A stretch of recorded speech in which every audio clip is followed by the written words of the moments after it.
It was 7 weeks ago that Vladimir Putin launched a special military operation against Ukraine with this chilling speech. Мною принято решение о проведении специальной военной операции. Ее цель – защита людей, которые на протяжении 8 лет подвергаются издевательствам, геноциду со стороны киевского режима. И для этого мы будем стремиться к демилитаризации и денацификации Украины. For the people of Ukraine, it was the ominous start to a brutal invasion that has since killed thousands. But to many Syrians, it harked back to September 30th, 2015, when Russian jets began bombing them. In that country, Russian aggression and atrocities have been a way of life ever since. Russian President Vladimir Putin had launched his Middle East campaign to prop up Syria's Bashar al-Assad in that dictator's civil war against an array of rebel groups. Said Putin, quote, "Our task is to stabilize the legitimate government and create conditions for the search for a political compromise."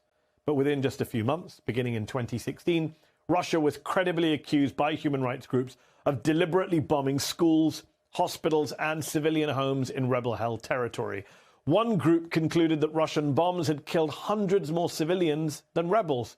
And according to watchdogs, not just conventional bombs, but also Russian cluster munitions, incendiary bombs, and thermobaric weapons used on civilians, an apparent war crime. Sound familiar? It gets worse, much worse. By summer of 2016, Assad's forces surrounded Aleppo, Syria's most populous city, one of the oldest still existing cities in human history, and a haven for rebel groups. After a stalemate that lasted for months, Russian jets began to flatten the city, with hundreds of thousands of civilians still living inside of it. A warning, some of this footage may be disturbing to some viewers. The street seems frozen in the moment the shells came in. Most of the footage is too distressing to show. The sound of desperation, trying to save someone caught under collapsed masonry, and the sound of people in deep shock. Scenes being played out over and over again in a city that's become synonymous with carnage and misery. That was on day 2 of a month-long Russian campaign that reportedly killed thousands of innocent people. A horror eerily reminiscent of what Russian forces are now doing to Mariupol, a Ukrainian city of 400,000 residents surrounded and still under siege after weeks of Russian shelling. A city where a maternity hospital was bombed, a theatre housing women and children was destroyed, and civilian escape routes have been repeatedly shut down by Russian artillery. Putin's punishing attack has created more than 4 million refugees who fled Ukraine and has displaced 3 million more people inside the country, making it the largest refugee crisis in the world since, you guessed it, Syria. In fact, in the past decade, Putin may have displaced more human beings than any single leader since Adolf Hitler. In both Syria and Ukraine, there have been allegations that rape has been used as a weapon of war. The people of both countries live under the constant threat of chemical weapons, a threat that Assad made good on in Syria repeatedly, according to the UN and US intelligence. And in both wars, the Russian propaganda machine is hard at work. In Syria, Russia focused its anger on the white helmets, the residents who volunteered to find and evacuate the wounded and to document apparent war crimes. The Kremlin and its army of online bots falsely accused all the white helmets of working with Al-Qaeda and of staging atrocities with crisis actors.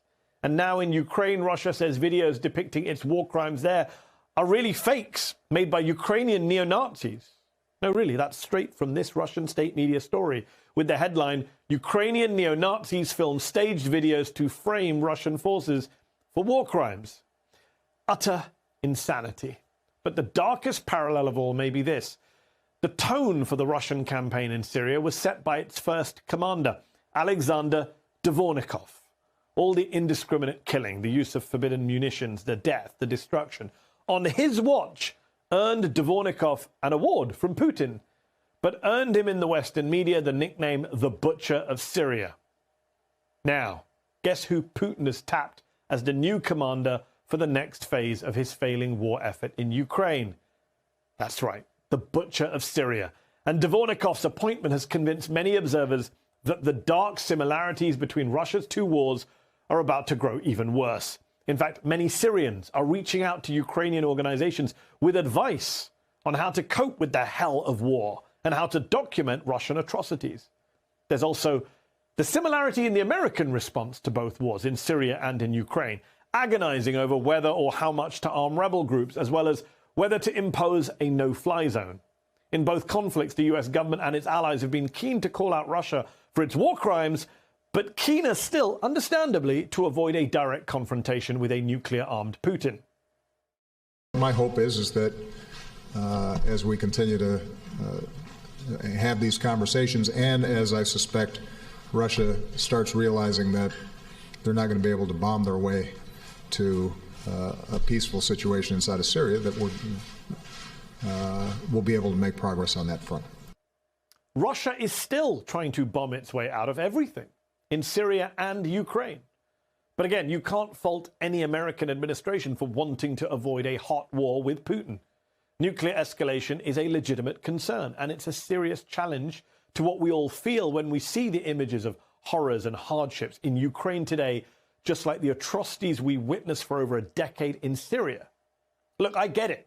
You cannot help but look at the awful violence brought down upon innocent populations by Vladimir Putin in both Syria and Ukraine and want to do something about it, want to do something about him. I don't want a world war in a nuclear age. Neither should you. But we've seen this all before, and so we shouldn't be surprised at the extent of the Russian brutality in Ukraine. Syrians aren't.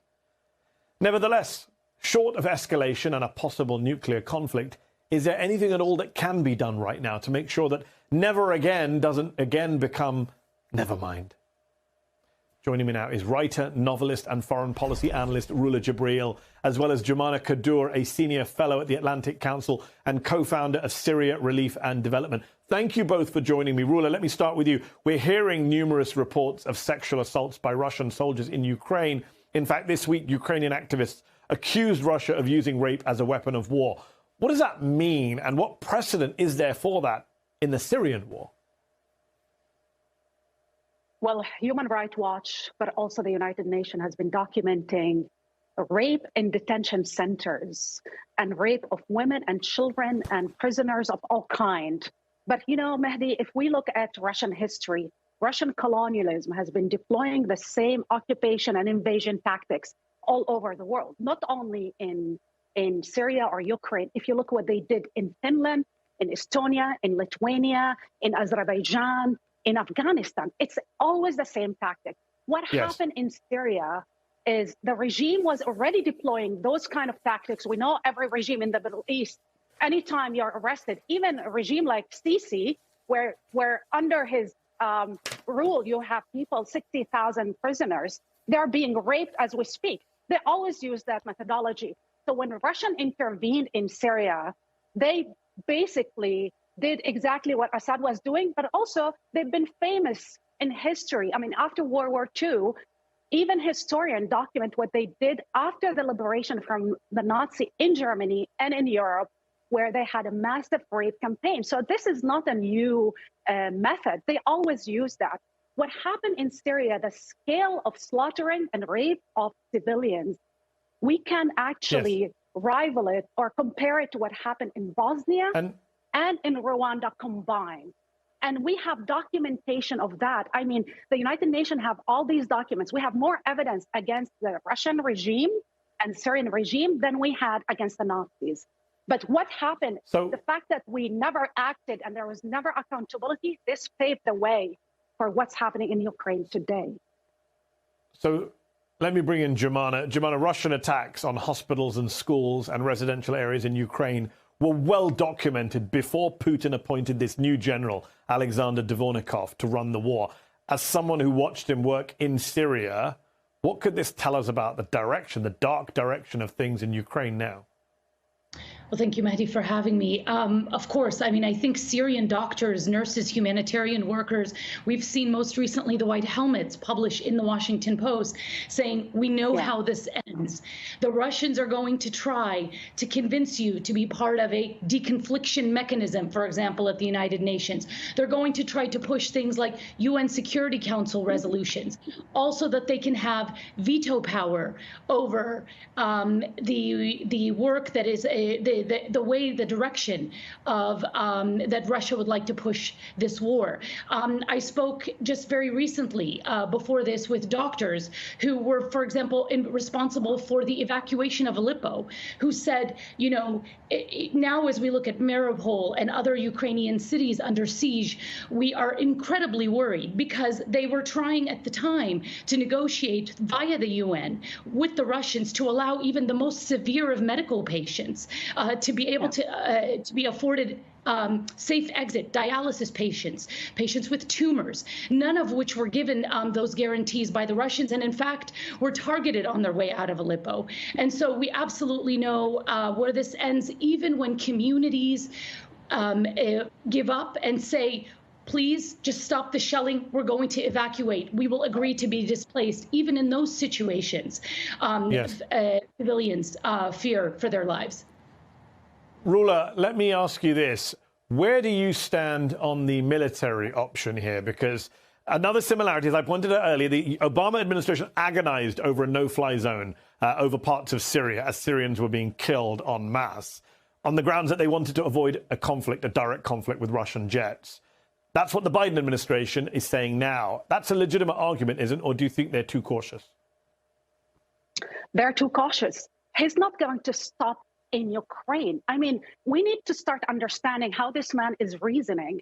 His propagandists, day in and day out, on national television, on state television, are telling us that they are at war with the West. They are at war with Europe. They even advocate dropping atomic bombs against Europe. They even brag about Putin, bragging about rape. He used actually a song where he was telling his soldiers, and this is military coded language, where he said, "My beauty, it's your duty." So he's bragging. Understood, Rula, but you don't worry that a no-fly zone could lead to a nuclear escalation.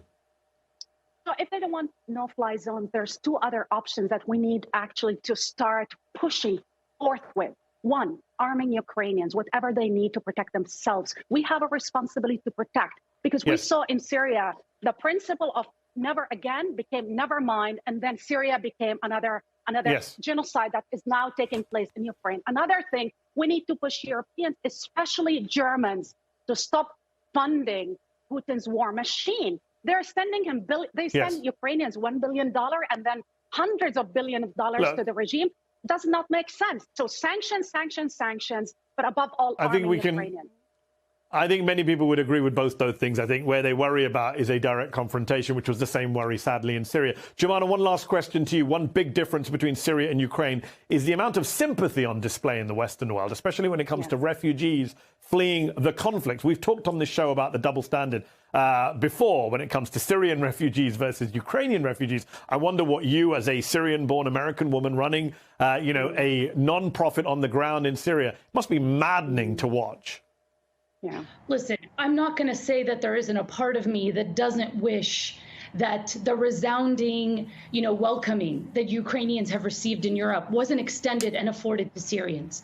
But at the same time, Mehdi, if you'll allow me, I will tell you that Syrians I know in the diaspora, across Europe, in the United States, in the region, their hearts are with Ukrainians. They said, the world did not step in and save us, but please, we hope the world does everything it can to stop Russia, to stop Putin, to weaken Putin. Because if they are able to weaken him in Ukraine, this will have reverberations in Syria. It will have reverberations in Georgia. The thing that will make Syrians happy is to not watch Russian domination of Syria after Ukraine. We'd love to see Putin, not be part of Syria again, just be in Syria's past, not its future. Jomana, that was perfectly put. Thank you so much, Jomana Qaddour, Rula, Jebreal. We'll have to leave it there. Thank you both.